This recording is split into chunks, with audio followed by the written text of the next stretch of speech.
صل على محمد وآل محمد۔ اعوذ باللہ بسم اللہ الرحمن الرحیم۔ اگر شوہر اپنی زوجہ کو ایسی طلاق دیتا ہے کہ جس میں عدت کے دوران شوہر کے پاس رجوع کرنے کا حق حاصل ہو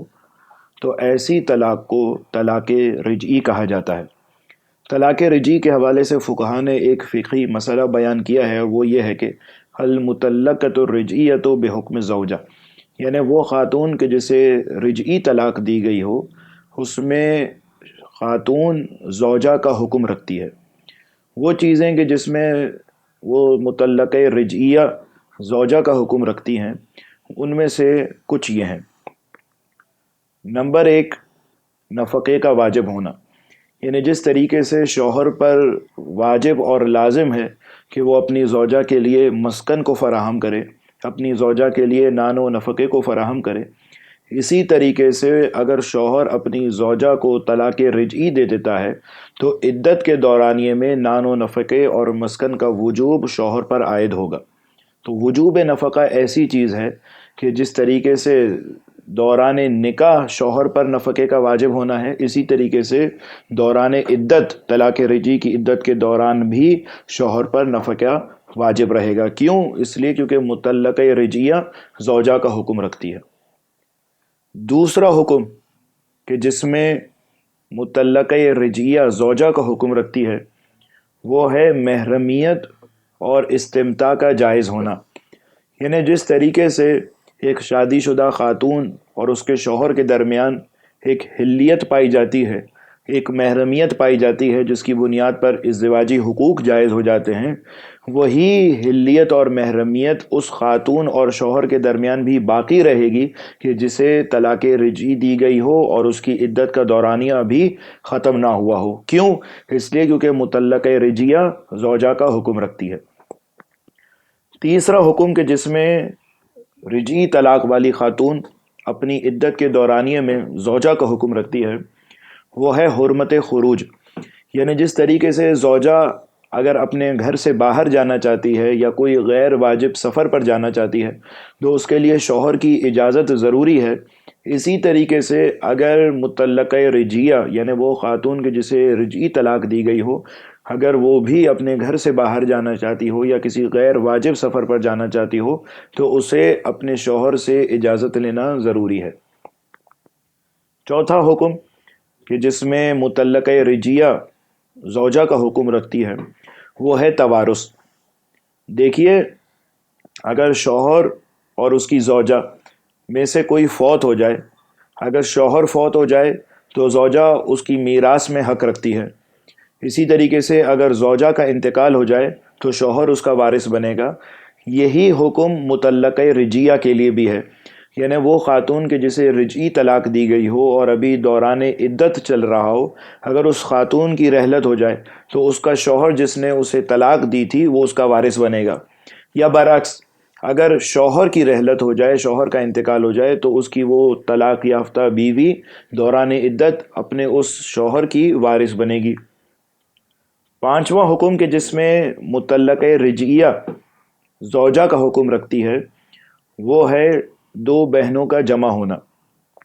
اگر ایک خاتون کسی مرد کے عقد میں ہو، کسی مرد کے نکاح میں ہو تو جب تک وہ اس کے عقد اور نکاح میں باقی ہے اس وقت تک وہ مرد اس کی بہن یعنی در حقیقت اپنے رشتے کی سالی سے شادی نہیں کر سکتا۔ یہی حکم اس وقت بھی نافذ ہوگا کہ جب شوہر نے اپنی زوجہ کو اگر رجعی طلاق دی ہو اور ابھی دوران عدت باقی ہو تو اس وقت تک وہ اس کی بہن یعنی اپنی سالی کو نکاح میں نہیں لا سکتا۔ چھٹا حکم کہ جس میں مطلقہ رجعیہ زوجہ کا حکم رکھتی ہے وہ ہے احسان، یعنی دیکھیے اگر کوئی شادی شدہ مرد اگر زوجہ اس کی دسترسی میں ہو اور خدا نخواستہ وہ زنا جیسے عظیم گناہ کا اگر مرتکب ہو جاتا ہے تو یہ زنا زنائے محسنہ شمار ہوگا، یعنی اس زنا کی سزا کوڑے نہیں ہے بلکہ اس زنا کی سزا سنگسار ہونا ہے تا وقتی کہ وہ شوہر مر جائے، تو اسے کہا جاتا ہے زنائے محسنہ۔ اگر ایک مرد اپنی زوجہ کو طلاق رجعی دیتا ہے اور ابھی عدت کا دورانیہ باقی ہے، ابھی عدت ختم نہیں ہوئی، زوجہ اس کی دسترسی میں ہے، تو اگر وہ اب زنا کا مرتکب ہوتا ہے تو یہ زنائے محسنہ شمار ہوگا۔ کیوں؟ اس لیے کیونکہ رجعی طلاق دی ہوئی خاتون زوجہ کا حکم رکھتی ہے۔ ایک اور حکم کہ جس میں طلاق رجعی والی خاتون زوجہ کا حکم رکھتی ہے، وہ ہے پانچویں خاتون کو اپنے نکاح میں لانے کی حرمت کا ہونا۔ اگر ایک مرد کے نکاح میں 4 خواتین ہوں اور وہ کسی اور خاتون کو اپنی نکاح میں لانا چاہتا ہو تو وہ نہیں لا سکتا تا وقتی کہ ان 4 خواتین میں سے کوئی ایک اس کے نکاح سے خارج ہو جائے۔ اگر کوئی ایک نکاح سے خارج ہو جائے اس وقت وہ ایک دوسری خاتون کو اپنے نکاح میں لا سکتا ہے، کیونکہ بے یک وقت کسی مرد کے نکاح میں 5 خواتین نہیں ہو سکتی۔ یہی مسئلہ طلاق رجعی میں بھی آئے گا۔ اگر ایک شوہر نے اپنی چوتھی بیوی کو اگر طلاق رجعی دی ہوئی ہے اور ابھی وہ عدت کا دورانیہ گزار رہی ہے تو جب تک اس کی عدت ختم نہیں ہو جاتی وہ اس کی زوجہ کا حکم رکھتی ہے، نتیجتاً وہ 5ویں خاتون کو اپنے نکاح میں نہیں لا سکتا۔ 8واں ایک حکم کہ جس میں مطلقہ رجیہ یعنی وہ خاتون کے جسے رجعی طلاق دی گئی ہو وہ زوجہ کا حکم رکھتی ہے، وہ ہے عدت وفات کا لازم آنا۔ اگر کسی خاتون کے شوہر کی رحلت ہو جائے تو اس زوجہ پر، اس خاتون پر عدت وفات لازم ہو جاتی ہے، یعنی 4 مہینے 10 دن تک وہ دوسری شادی نہیں کر سکتی اور زینت نہیں کر سکتی۔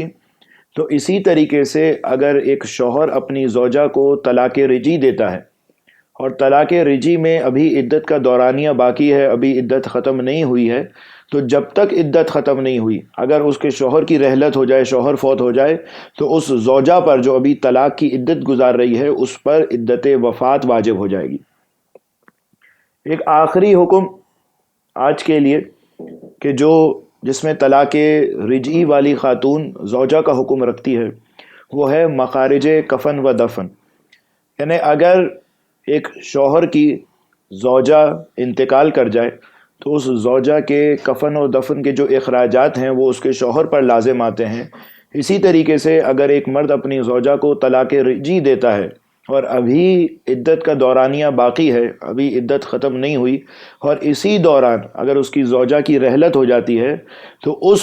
زوجہ کے جو کفن و دفن کے جو مخارج اور اخراجات ہوں گے وہ اس کے شوہر پر عائد ہوں گے۔ پروردگار عالم سے دعا گو ہیں کہ ہمیں احکام سیکھنے، سمجھنے اور ان پر عمل پیرا ہونے کی توفیق عنایت فرمائے۔ وصلی اللہ علی محمد و آلہ الطاہرین۔ صل